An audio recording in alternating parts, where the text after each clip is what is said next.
Hey traders, welcome back to the weekly Forex Forecast. We still have risk off sweeping the board, not just in stocks, but also in Forex. And I'm going to show you in today's video the specific Forex setups that are going to benefit from risk off that I'm going to be personally looking at trading next week. We can also see with the dollar breaking down, we've got this kind of bear flag, this technical pattern with momentum and a consolidation. Just bear in mind, the dollar and the dollar pairs are unlikely to do anything until CPI comes out next week. So I expect the dollar pairs to kind of contract into and consolidate into that piece of data. And once that data comes out, this is likely going to dictate the next direction in the dollar pairs. Now, it's a very important piece of data because Powell has said that a September rate cut is on the table unless the inflation data starts to come out hotter than expected. So that's going to be a really important piece of data coming out next week. And I'm going to show you the dollar setups that I'm going to be looking at personally trading on that event in today's video.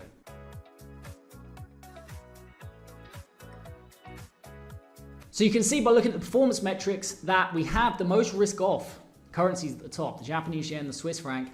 Down the bottom, we've got that pooling of the commodity currencies still, the Aussie, the CAD, the New Zealand is down there, but has bounced a little bit. Just bear in mind, we're not looking at any New Zealand pairs today, but if you are trading the New Zealand dollar next week, there is an interest rate decision out of New Zealand next week. So just bear in mind, New Zealand dollar pairs will probably just do nothing into that and then start moving after the interest rate decision from the RBNZ next week. So we've got this classic risk off signal from the Forex complex with the risk off currencies at the top and the commodity currencies pooling down the bottom. The pound also starting to underperform, another sign of risk off, especially versus the euro. You know, even recently we saw the euro going down against the pound. Now that's switching, a classic risk off, risk on Forex pair. Aussie yen, the most risk on, risk off Forex pair, but euro pound is another one. If euro pound is going up, this is risk off. If euro pound is going down, this is more risk on. So we're seeing, a clear risk off regime in the Forex complex. And so we're going to be looking at trading that this week as well. It's not just in Forex. We're also seeing this in stocks. You can see stock sectors are showing classic risk off rotations. And it suggests that in the stock market, that recent bounce is likely going to roll over. And if it does, of course, this is going to see risk off flows coming into Forex as well. So coming into this week, I do like the Japanese yen as the #1 long idea alongside the Swiss franc. We're also going to be looking at the euro to the upside, and to the downside, primarily I like the Aussie, the CAD, and also the pound. So specifically Aussie yen, CAD yen, pound yen to the downside, I'm very interested in this week. We're going to look at in today's video. Aussie franc to the downside, CAD franc to the downside, pound franc to the downside. We're also going to look at euro pound to the upside. Again, that classic risk off, risk on kind of Forex pair, and euro pound to the upside is risk off. Also EurCad to the upside, which is risk off, EurUsd to the upside, which is risk off. And we'll finish the video by looking at euro dollar as we do every single week, but we'll also look at some CPI setups that we can potentially take advantage of from that key news event coming up next week.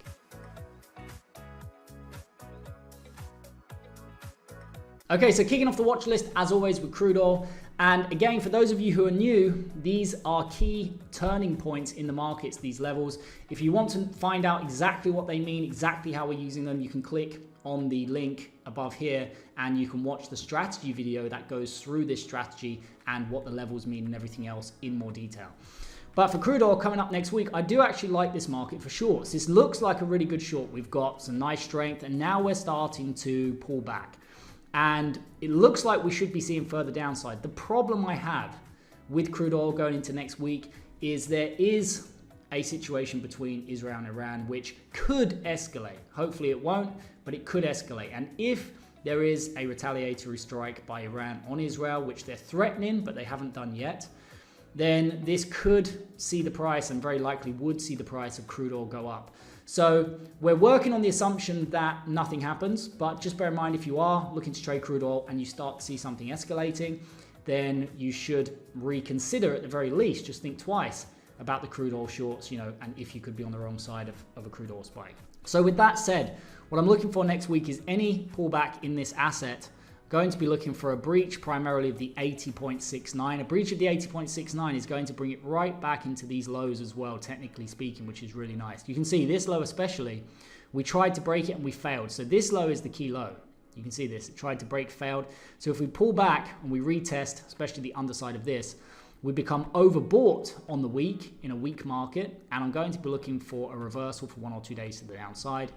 If we blast through here, and although we rarely, it's not expected that we're going to reach the golden levels each week, but if we do, this is going to be the second place I'm going to be looking for a potential short position. And if I'm already short, as we go through in the strategy video, you'll see if I'm already short here and we blast through to here, usually I cost average. I had a second position here, and as it rolls over, I exit that first position, usually for a scratch or a smaller loss. So that's what I'm looking at to the upside. You can also look for those intra-week breakouts. Very often in the 4 hours, you get that 1 hour or 4 hour bull flag or bear flag, in this case, a bear flag. But that 1 hour or 4 hour bear flag to the downside, and you can look for a sell-off into the 74.10. Now, if you do breach this level, you might come down to the low, but anywhere between the 74.10 and this prior low, this is the area I'd be looking at booking profits in any crude oil shorts next week. Okay, so kicking off the yen pairs with Aussie yen now. This is one of my favorite shorts heading into next week. We did actually trade right into the upper bound last week, and we started to fade at the upper bound. Again, I'm going to be looking for a pullback into the 98.48, and especially if we take out this high, if we push through even more, and this is quite a volatile asset now, so we could very easily push through here, test the underside of this, so you get that stair step, the momentum, pull back, stair steps, test the previous broken support, turns resistance, and at the very least, I'll be looking for 1 or 2 days down in that area.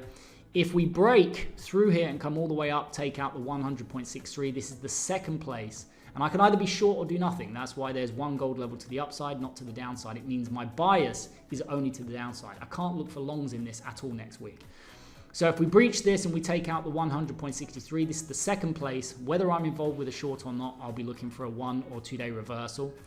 And finally, as always, if we start to pull back, and we don't actually test the 98.48, but instead you start to see momentum to the downside. Note how you get momentum up, consolidation, momentum up, consolidation. And we're starting to get momentum up but fading. If you get momentum in the other direction, like this, and you start to break down, you can look for those reversal patterns, bear flags, into the 94.18 next week. Next is CAD yen. Now, there's nothing to suggest that the yen carry trade isn't going to continue to unwind and we're going to see more yen strength. So I only want to be a buyer of yen. If we pull back in CAD yen and we breach the 108.80, that's the key level this week, especially if we start to break that key level. I like to see weak markets becoming overbought in this case during the week, midweek, and then taking out previous resistance areas or previous support areas. That's where you're going to get the best chance of a reversal for 1 or 2 days in these assets. And these are the exact setups that I trade in real time with members each week. And if we breach through here, something I often do is if I'm on the wrong side of a position, I short here and it pushes through into the 110.82. This is the second place I'll look for a 1 or 2 day reversal to the downside. Now, often, if it breaches this and I'm not involved with a short, we just take out the gold level. That's a great opportunity to really start to look for an initial position because you have roughly a 9 out of 10 chance of pausing or reversing lower from that level. And so finally, again, if you get that kind of bear flag set up, for the technical traders, you like to trade Fibonacci or whatever you like to trade, you get that momentum, look for the pullback and the follow through into the 104.77. In the 4 hours, usually you get 1 bull flag or bear flag per week. In the 1 hours, you can sometimes get 2. And wrapping up the yen long theme next week is pound yen. So pound yen to the downside if the theme is to be long Japanese yen, right? So I noticed, in the quantitative data, we started to see an underperformance of the pound last week. We started to see the pound slipping more than other currencies last week. It's coming into this week, I do like the pound for shorts to the downside. If we start to pull back in this case, I'm looking for a breach of the 190.61. As soon as we take out that level, that's where this weak market becomes overbought intra-week. So if we become overbought intra-week in this asset, I'm going to be looking for a 1 or 2 day reversion to the downside, back inside this range next week. If we break through here, whether I'm short or not, and we take out the 194.15, this is the second place I'll be looking for a reversal for 1 or 2 days. And usually, if we break one of these levels, I'm looking for momentum on lower time frames to run out, start to fade, and then that's when you usually get the reversal to the downside. So I like to drop down, onto the 15 minutes, 5 minutes, and look for those kind of patterns above these levels. And the final thing you can see, we actually have quite a nice kind of trend here forming, but what it looks like is a counter trend, right? because it's corrective, it's choppy. It's not, this is a primary trend, this is a secondary trend. Notice the difference, how you've got momentum, it's impulsive, and then here it's choppy. So it's suggestive that this is a corrective wave. So if that's the case, we want to be looking to see where we can get in to the downside in this asset. So any kind of breakdown in pound yen next week, you can look for those kind of Fibonacci bear flag trades into the 183.54, and that's where I'd be looking at booking any intra-week profits for shorts next week in this asset. Moving on to the franc pairs then, and you can see these actually look very similar to the yen. So yes, we did get the yen carry trade unwinding, but it brought risk off, and this brought flows into the safe haven asset of Swiss franc, right? So we've seen Aussie franc selling off, we've seen New Zealand franc, all of the commodity currencies, especially against the Swiss franc, really underperformed. And now we just got this bounce. And again, this looks corrective. It looks like just a breather. I mean, no markets move in a straight line, even in a crash. You get the big sell-off, and then you get a consolidation. Then you get the next leg down, and consolidation. So I really only want to be looking for one thing primarily this week is if this asset becomes overbought during the week, I'm going to be looking at shorting it. So any continued pullback into and above the 0.57790, especially if we breach this and test this high, that's going to be a great place to look for a 1 or 2 day reversal in this asset. If we blast all the way through, whether I'm short or not, the 0.58710 is the second place, and there's no real technical areas over here we can use as confluence with this. But if we do break the 58710, this is the primary thing I'm looking for, is that breach of the level. The technical stuff is overlaid onto that, but if we breach that level, this is where I'd be looking for a second opportunity, whether I'm short or not. And of course, if you're trading intra-week breakout stuff and you like to trade, you can trade Fibonacci, you get that momentum and pull back. This is where you tend to get those kind of moving average crossovers during the week and a sell-off into the 0.55950. Now, actually, you've heard moving average crossover strategies might not work that well, and that's because they get chopped to pieces. That's why you overlay that stuff onto a portfolio selection. So if you use something like a moving average crossover strategy and you've got a choppy market, then you get chopped to pieces. But if you've got a very, very weak market and you start to, it's where the portfolio selection comes in, and then you overlay and you have moving average crossover to the downside, that's what helps a strategy like that outperform. And in fact, it's why we do portfolio selection, because it will help any strategy outperform if you overlay that strategy onto a portfolio selection process first. Next is CAD franc. Now, I do like this only for shorts next week. Buying this asset is not an option for me. So what I'd like to see is I'd like to see this pull back. Again, I really like the fact that if we breach the 0.63877, there's a prior high. This is the high of this leg. And this also is where you'd probably get some liquidity, because obviously there's going to be some stop losses. So I'd like to see this breach this level and take out this high, preferably. And that's going to be a good place to start to look for a 1 or 2 day reversal to the downside. If for whatever reason, even though it's unexpected, we blast through into the 0.6473, the second place, I'll be looking for a near-term short, whether I'm involved in a short and cost averaging it or an initial position. Ideally, anytime you're not involved and it pushes to the second upper bound or second lower bound, that's a great opportunity for an initial position or reversal. And of course, the third thing, as always, is you can look for the momentum in the direction that we're looking at trading, and then you can trade those kind of bear flags, in this case, into the 0.62155. You breach that level, that's where you only have a 30% chance really of continuing with any significance. So it's a great profit taking opportunity next week. And the final pair in the Swiss franc long theme that I'm looking at trading next week is pound franc.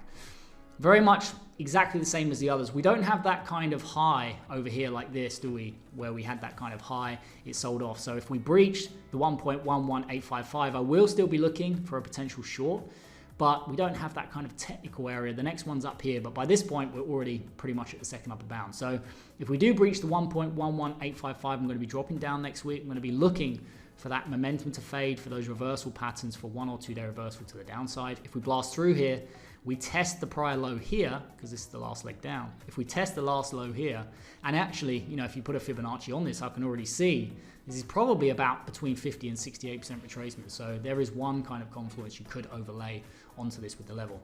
But if we blast through this and take out the 1.13310, this is the second place. I'll be looking for a 1 or 2 day reversal to the downside.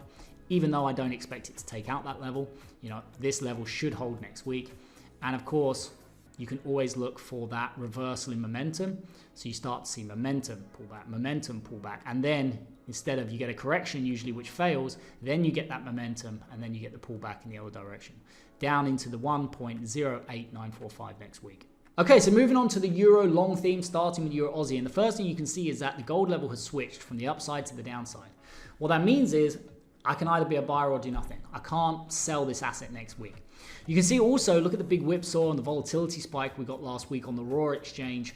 I don't think the volatility ripples from that, the risk off flows from that have yet subsided. I do think we're going to continue to see that next week.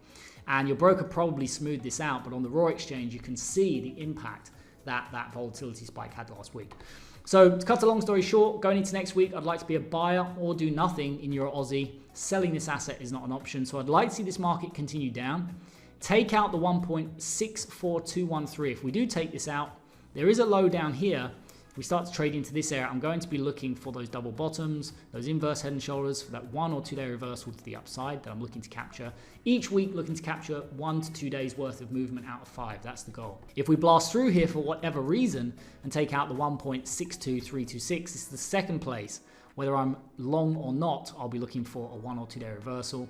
And if we fail to take out the lower bound, but instead you start to see that breakout with momentum, you can look for that bull flag set up into the 1.6798. You start to breach that level, I would be looking at booking any intra-week profits above that level. Moving on then to EurCad, I can either be a buyer or do nothing. I actually bought this market last week, didn't really go anywhere, it's just kind of sitting more or less where I got involved. But I do think this is going to continue up this week.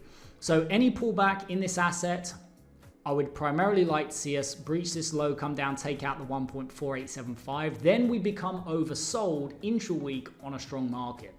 And if we take out this level, I'm going to be looking for a 1 or 2 day reversal to the upside. If we slip past this for whatever reason, take out the 1.4763. And you can see a prior high over here as well. This would be a great place to look for a position to the upside for 1 or 2 days, whether I'm long and cost averaging it or it's an initial position and I'm just looking for that first kind of entry. That would be a great place below the 1.4763 to look for a long idea. And if we come down and we fail to take out the lower bound, instead we break out with momentum, which is very possible because we tested the lower bound last week. And very often it alternates. Test the lower bound, the new week starts like this, and then that comes up, test the upper bound. And then the new week starts, it comes down, maybe test the lower bound. And then it bounces, maybe test the second upper bound, etc.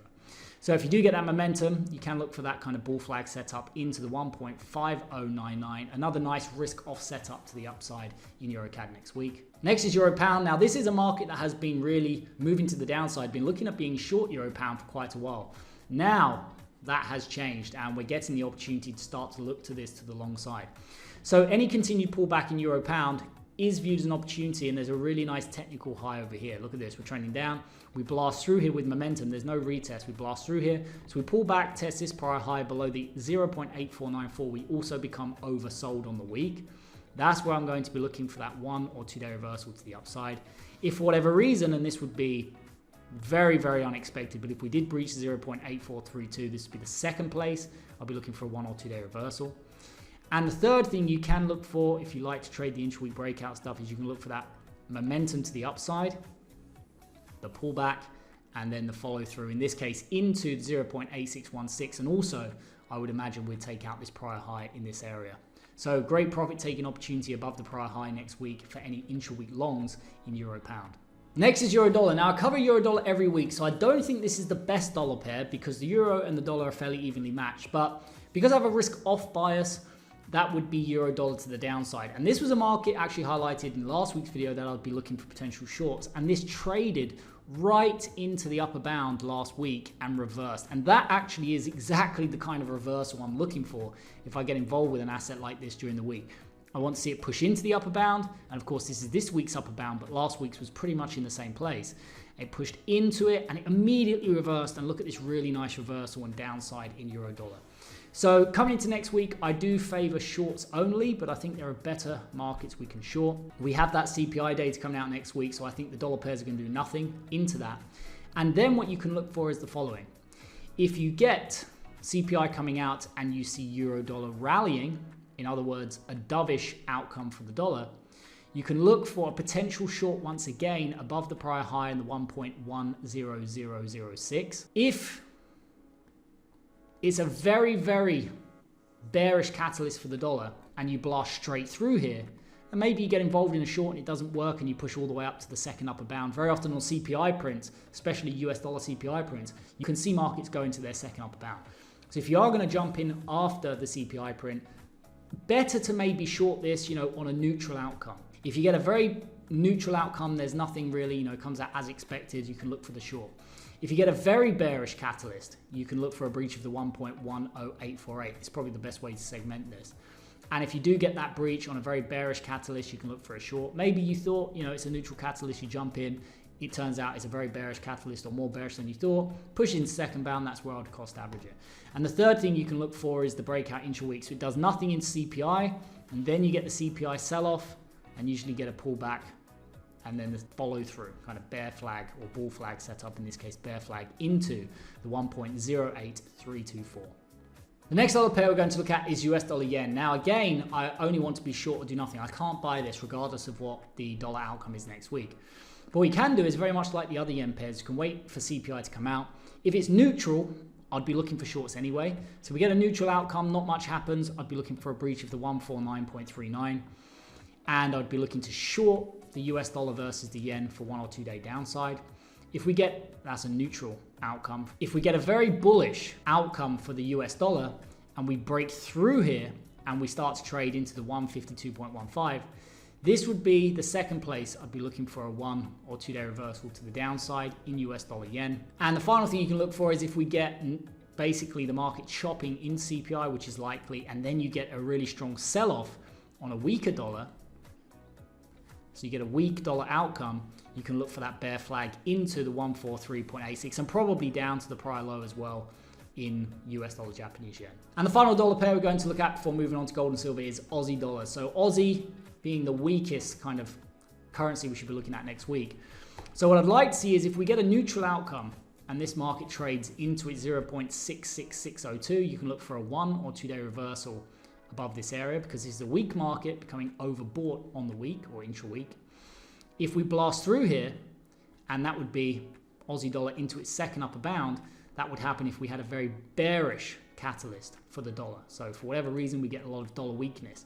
Well, in that case, we push through into 0.6748, but if I'm going to short something against the weaker dollar, it's going to be another weak currency, right? That's going to give me the best opportunity to make money on that. So that's the second place I'll be looking for.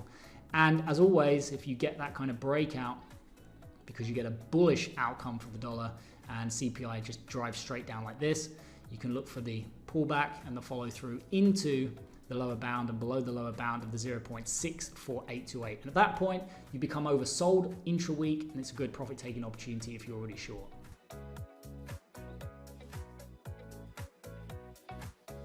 Okay, so wrapping up the video with gold and silver as always. And again, I like gold to the upside and silver to the downside. And gold was an asset that bounced right off of its lower bound last week. And again, you can see one candle into it, an immediate reversal when we finished the week higher. That was the kind of opportunity I'm looking for again when I get involved in these assets. That immediate reversal. If it doesn't work straight away, usually I scratch it and I just move on to the next one. So I do like gold once again. If gold comes down, takes out the lower bound, that is an opportunity, especially if we breach this and take out the prior low over here into support. I would be looking for a potential 1 or 2 day reversal in this asset. If we break through there and for whatever reason, maybe that initial position fails and we come all the way down to the 232406, this would be the second place I'd look for a 1 or 2 day reversal to the upside.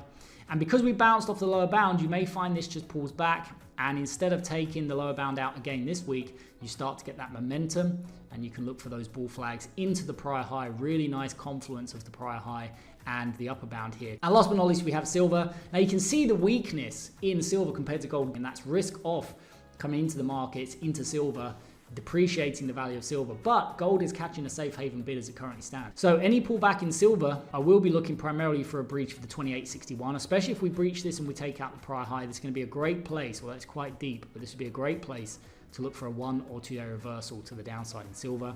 If we blast through here for whatever reason and we take out the 29.77, it's the second place I'd be looking for a 1 or 2 day reversal to the downside in silver. And finally, you can see this kind of bear flag down here. If this pulls back and instead of taking out the upper bound, you see another momentum leg down, you can look for the pullback and bear flag into the prior low and down below the 26.28. So that is it from me for today, guys. As always, I hope you enjoyed today's video, and if you did, why not consider joining us in the GMT training room each day, where I look at the best markets as well as sharing real-time setups that I'm personally looking at trading with members as part of our GMT training program. Don't forget, you can also get a 2-week free trial to the cutting-edge hedge-trading app used in today's video by heading over to www.hedge-.com. Access to the cutting-edge hedge-platform is included with every GMT membership.